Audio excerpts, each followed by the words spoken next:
More than 5 million people in the United States are living with Alzheimer's disease.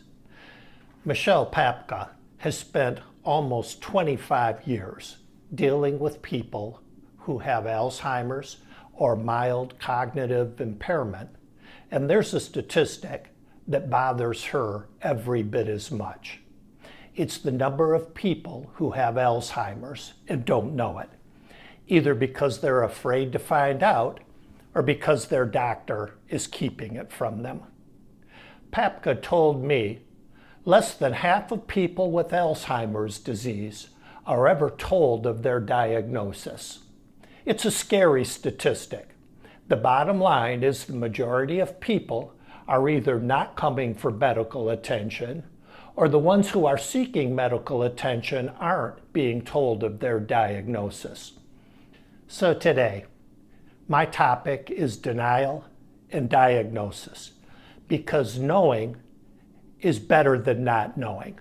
And the longer you wait to address your cognitive decline, the fewer options you'll have.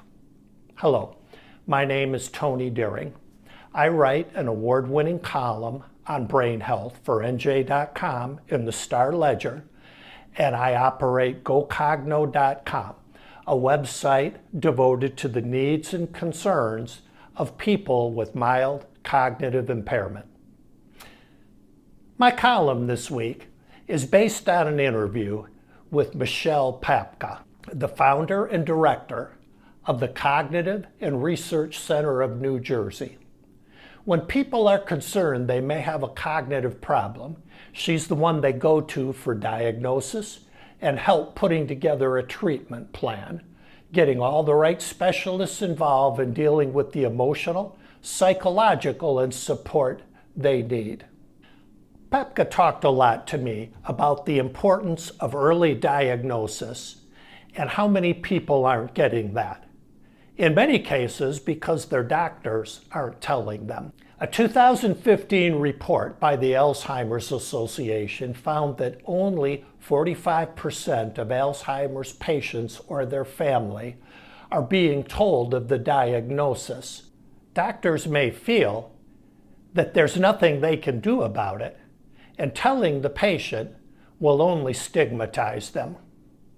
Many doctors also feel that they're honoring the wishes of the patient not to know.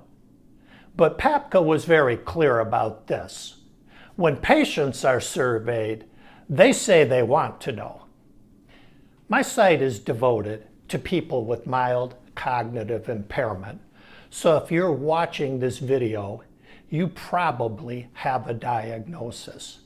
And even though that diagnosis can be isolating and frightening and hard to hear, you're still better off having it.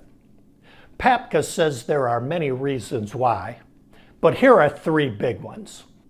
First, it may not be Alzheimer's.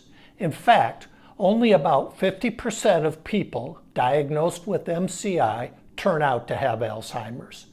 For the other half, it's something else, often treatable. Here's a list of things that can cause cognitive loss, including depression, sleep disorders, a vitamin deficiency, or a bad reaction to medications. Second, an early diagnosis gives you the option of participating in a clinical trial, where you have a chance to receive an experimental treatment that may help you. Third, that early knowledge allows you to have a treatment plan and have specialists like Papka put together a medical team around your specific needs and help you find resources in your community. You can find out more about this by reading my column, and there's a link to it in the show notes.